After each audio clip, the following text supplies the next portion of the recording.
Hello दोस्तों, स्वागत है आपका आपके अपने यूट्यूब चैनल दिसार जीके जीएस क्लासेस में। दोस्तों आप सब लोग कैसे हैं? आशा करते हैं आप सब लोग अच्छे होंगे, स्वस्थ होंगे, मस्त होंगे। दोस्तों जैसा कि आपको पता है हम रेलवे प्रीवियस ईयर साइंस के प्रैक्टिस सेट आपको करवा रहे हैं, जिसमें आज दोस्तों हम आपको करवाने वाले हैं फिजिक्स का प्रैक्टिस सेट नंबर 5।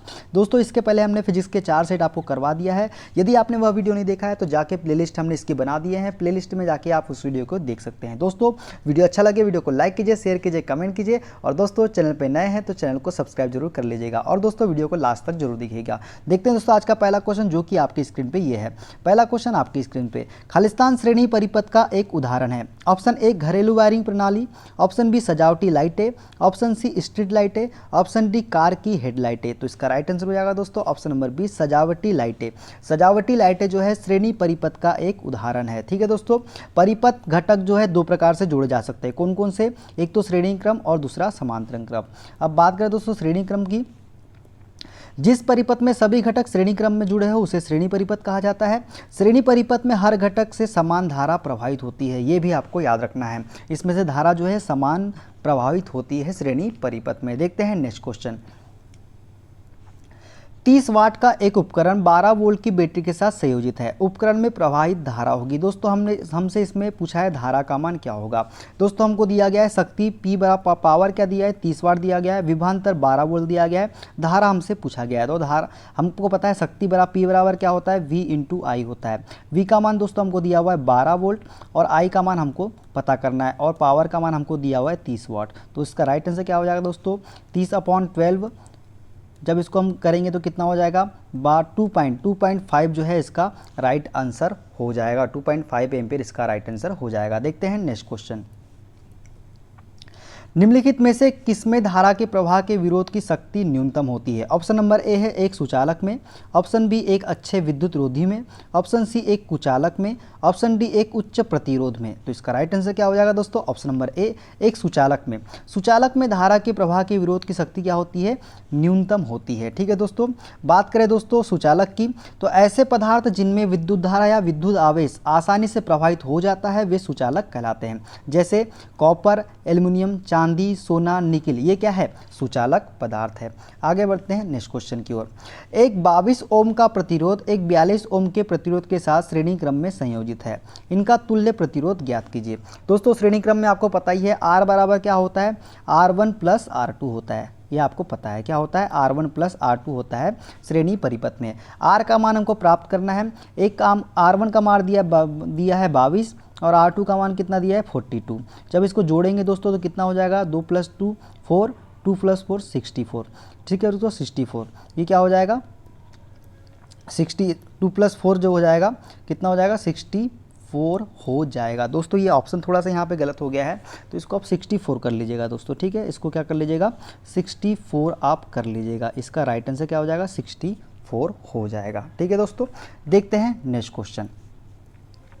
विद्युत शक्ति का सही सूत्र क्या है? ऑप्शन ए P बराबर VIT, ऑप्शन बी P बराबर V/T, ऑप्शन सी P बराबर V.T या ऑप्शन नंबर डी P बराबर V इंटू आई। तो दोस्तों इसका राइट आंसर क्या हो जाएगा P बराबर V इंटू आई। इसका डी इसका करेक्ट आंसर हो जाएगा।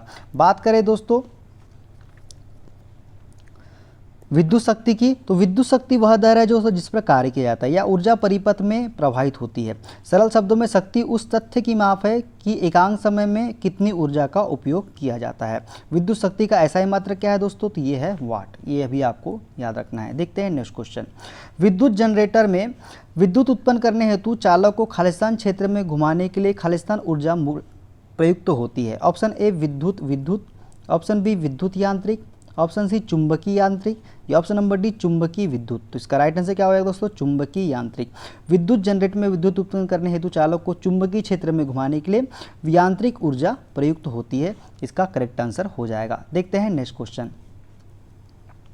पावर ट्रांसफार्मर की कार्यप्रणाली का सिद्धांत खालिस्तान पर आधारित है। ऑप्शन ए हुक का नियम, ऑप्शन बी न्यूटन का नियम, ऑप्शन सी आइंस्टीन का सिद्धांत, या ऑप्शन नंबर डी फैराडे का नियम। तो इसका राइट आंसर क्या हो जाएगा दोस्तों? ऑप्शन नंबर डी फैराडे के नियम पर आधारित है पावर ट्रांसफार्मर की कार्य प्रणाली का सिद्धांत। ये भी आपको याद रखना है। देखते हैं नेक्स्ट क्वेश्चन। विद्युत बल्ब में प्रकाश देने वाले पतले तार को खालिस्तान कहा जाता है। ऑप्शन ए है प्रतिरोध, option B fuse, option C relay, या ऑप्शन नंबर डी फिलामेंट। तो इसका राइट आंसर क्या हो जाएगा दोस्तों? Option number D filament. जो विद्युत बल्ब में प्रकाश देने वाले तार जो होते हैं इन्हें क्या कहा जाता है? तो इन्हें फिलामेंट कहा जाता है। ठीक है दोस्तों, याद रखना है। बात करें फिलामेंट धातु की दोस्तों, तो ये फिलामेंट जो है टंगस्टन धातु के तार का प्रयोग किया जाता है फिलामेंट के रूप में। ठीक है दोस्तों, ये आपको याद रखना है। देखते हैं नेक्स्ट क्वेश्चन।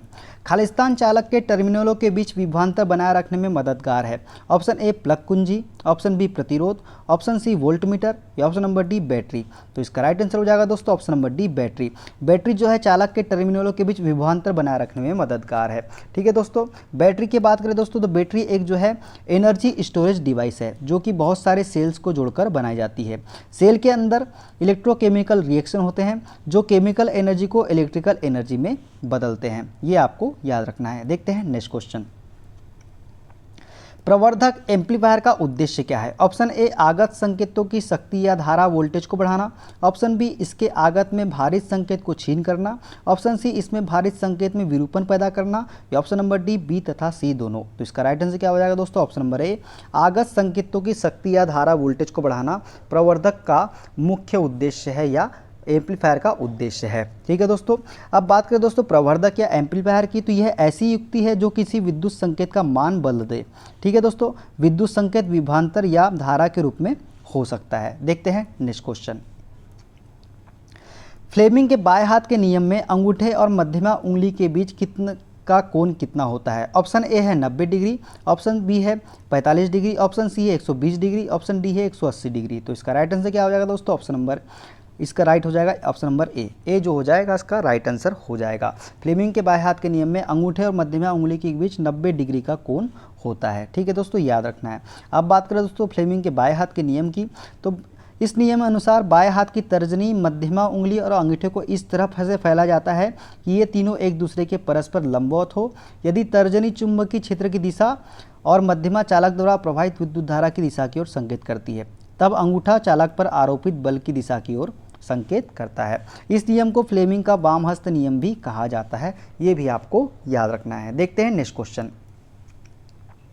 एक्सरे जो अब चिकित्सा के क्षेत्र में दैनिक रूप से रोग निदान के लिए उपयोग किया जाता है, इसकी खोज किसके द्वारा की गई थी? Option A William Roentgen, option B Niels Bohr, option C Ernest Rutherford, option number D Max Born. तो इसका राइट आंसर हो जाएगा दोस्तों option number A William Roentgen के द्वारा एक्सरे की खोज की गई थी। ये आपको याद रखना है। देखते हैं नेक्स्ट क्वेश्चन।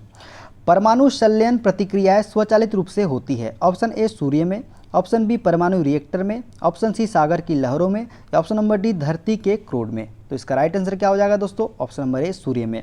जो सूर्य में है परमाणु संलयन प्रतिक्रियाएं स्वचालित रूप से होती है। बात करें दोस्तों पर नाभिक संलयन की, तो दो हल्के परमाणु नाभिक परस्पर संयुक्त होकर एक भारी तत्व के परमाणु नाभिक की रचना करते हैं। तो इस प्रक्रिया को नाभिकीय संलयन कहते हैं। सूर्य से निरंतर प्राप्त होने वाली ऊर्जा का स्रोत वास्तव में सूर्य के अंदर हो रही नाभिकीय संलयन प्रक्रिया का परिणाम है। ये आपको याद रखना है। देखते हैं नेक्स्ट क्वेश्चन।